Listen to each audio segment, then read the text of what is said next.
بسم اللہ الرحمن الرحیم۔ محترم ناظرین، السلام علیکم ورحمۃ اللہ وبرکاتہ۔ سلطان نور الدین زنگی کا ہیبت ناک خواب۔ سلطان نور الدین عادل بادشاہ، متقی اور صاحب اد و وظائف تھے۔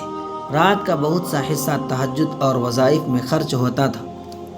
557 ہجری میں ایک شب تہجد کے بعد سوئے تو حضور اقدس صلی اللہ علیہ وسلم کے خواب میں زیارت ہوئی کہ حضور صلی اللہ علیہ وسلم نے 2 کیری آنکھوں والے آدمیوں کی طرف اشارہ فرما کر سلطان سے ارشاد فرمایا کہ ان دونوں سے میری حفاظت کرو۔ سلطان کی گھبراہٹ سے آنکھ کھلی، فوراً اٹھ کر وضو کیا اور نوافل پڑھ کر دوبارہ لیٹے تو معاً آنکھ لگ گئی اور یہی خواب بعینہ دوبارہ نظر آیا۔ پھر جاگے اور وضو کر کے نوافل پڑھے، پھر لیٹے اور معاً آنکھ لگنے پر تیسری مرتبہ پھر یہی خواب نظر آیا تو اٹھ کر کہنے لگے کہ اب نیند کی کوئی گنجائش نہیں۔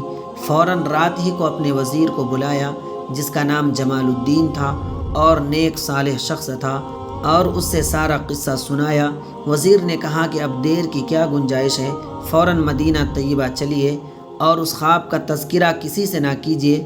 بادشاہ نے فوراً رات ہی کو تیاری کی اور 20 نفر مخصوص خدام کو ساتھ لے کر تیز دار اونٹوں پر بہت سا سامان اور مال و متاع لدوا کر مدینہ طیبہ کو روانہ ہو گئے اور دن رات چل کر 16ویں دن مصر سے مدینہ پہنچے۔ مدینہ طیبہ سے باہر غسل کیا اور نہایت ادب و احترام سے مسجد شریف میں داخل ہوئے اور روضہ جنت میں 2 رکعت نفل پڑھے اور نہایت متفکر بیٹھے سوچتے رہے کہ کیا کرے۔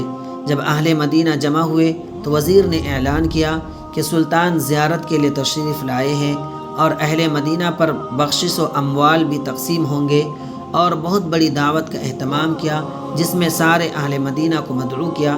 بادشاہ کے حکم سے سارے لوگ حاضر ہوئے، خیرات شروع کی۔ بادشاہ عطا کے وقت بہت گہری نظر سے لوگوں کو دیکھتے، سب اہل مدینہ یکے بعد دیگرے آ کر عطائے لے کر چلے گئے، مگر وہ جو 2 شخص خواب میں دیکھے تھے نظر نہ آئے۔ سلطان نے دریافت کیا کہ تمہارا کوئی آدمی باقی تو نہیں رہ گیا جس نے اب تک خیرات نہ لی ہو؟ لوگوں نے کہا کوئی بھی نہیں رہا۔ سلطان نے کہا اچھی طرح غور کرو اور سوچ کر بتاؤ تاکہ کوئی محروم نہ رہ جائے۔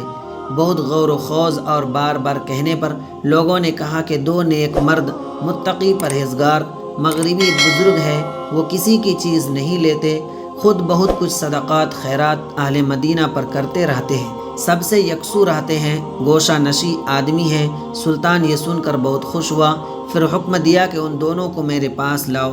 چنانچہ وہ لائے گئے۔ سلطان نے ان کو فوراً پہچان لیا کہ یہ وہی مردود ہیں جو خواب میں رسول اللہ صلی اللہ علیہ وسلم نے دکھائے تھے۔ بادشاہ نے پوچھا تم کہاں سے آئے ہو؟ انہوں نے جواب دیا دیار مغرب سے حج کرنے کے لیے آئے ہیں۔ حج سے فراغت پر زیارت نبوی کے لیے حاضر ہوئے اور حضور صلی اللہ علیہ وسلم کے پڑوس میں رہنے کی تمنا ہوئی تو یہاں قیام کر لیا۔ سلطان نے کہا کہ سچ سچ بتاؤ کہ تم کون ہو اور کس ارادے سے یہاں آئے ہو؟ وہ اپنی ہی بات کہتے رہے۔ پھر بادشاہ نے لوگوں سے دریافت کیا کہ یہ کہاں ٹھہرے ہیں؟ بتایا گیا کہ روضہ اقدس کے قریب ہی ایک سرائے میں ان کا قیام ہے۔ بادشاہ نے تو ان کو وہیں روکے رکھنے کا حکم دیا اور خود ان کی قیام گاہ پر گیا۔ وہاں جا کر بہت تجسس کیا، وہاں بہت سا مال اور 2 قرآن اور وعظ کی کتابیں پائی، لیکن کوئی قابل اعتراض چیز نہ ملی جس سے خواب کی مضمون کی تائید ہوتی ہو۔ بادشاہ بہت پریشان اور متفکر تھا۔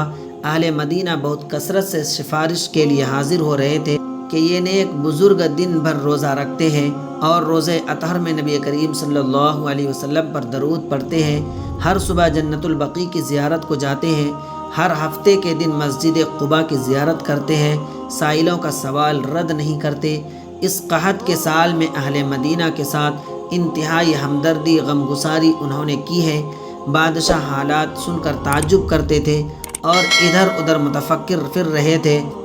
دفعتاً خیال آیا کہ ان کے مسلح کو جو ایک بوریے پر بچھا ہوا تھا اٹھایا، اس کے نیچے ایک پتھر بچھا ہوا تھا، اس کو اٹھایا تو اس کے نیچے سے ایک سرنگ نکلی جو بہت گہری کھودی گئی تھی اور بہت دور تک چلی گئی تھی، حتیٰ کہ قبر اطہر کے قریب پہنچ گئی تھی۔ یہ دیکھ کر سب دنگ رہ گئے۔ بادشاہ نے ان کو غصے میں کانپتے ہوئے پیٹنا شروع کر دیا کہ صحیح واقعہ بتاؤ، آخر انہوں نے بتایا کہ ہم نصرانی ہیں، عیسائی بادشاہ نے ہمیں بہت سا مال دیا ہے اور ہم کو مغربی حاجیوں کے ساتھ انہی کے بھیس میں بھیجا ہے تاکہ حضور صلی اللہ علیہ وسلم کے جسد مبارک کو نکال کر لے جائے۔ وہ دونوں رات کو اس جگہ کو کھودا کرتے اور جو مٹی نکلتی اس کو چمڑے کی 2 مشکوں میں بھر کر صبح سویرے جنت البقیع میں ڈال دیتے۔ لوگ یہ سمجھتے کہ جنت البقیع زیارت اور دعا کو جاتے ہیں۔ جب یہ آدمی نبی کریم صلی اللہ علیہ وسلم کے قریب پہنچے تھے تو آسمان میں ایک گرج پیدا ہوئی، بجلی چمکی اور عظیم الشان زلزلہ آیا کہ پہاڑ جڑ سے اکھڑنے لگے۔ اسی رات میں سلطان نور الدین بھی پہنچ آیا تھا۔ جب ان مردودوں نے اعتراف کیا، ان کے حالات تمام لوگوں پر ظاہر ہو گئے۔ لوگوں نے اللہ جل جلالہ کی عنایت دیکھی، بادشاہ اس پر کہ اللہ جل شانہ نے اور اس کے پاک رسول اللہ صلی اللہ علیہ وسلم نے اس خدمت کے لیے منتخب کیا، بہت رویا اور پھر ان کی گردن زدنی شروع کر دی، وہاں پر ہی ان کو قتل کر دیا اور حجرہ شریف کے گرد اتنی گہری خندق کھدوائی کہ پانی تک پہنچ گئی اور اس میں رانگ یا سیسا پگھلا کر بھروا دیا تاکہ آئندہ کوئی مردود ایسا کام نہ کر سکے۔ ایک روایت میں ہے کہ ان مردودوں کو قتل کر کے شام کے وقت آگ میں جلا دیا۔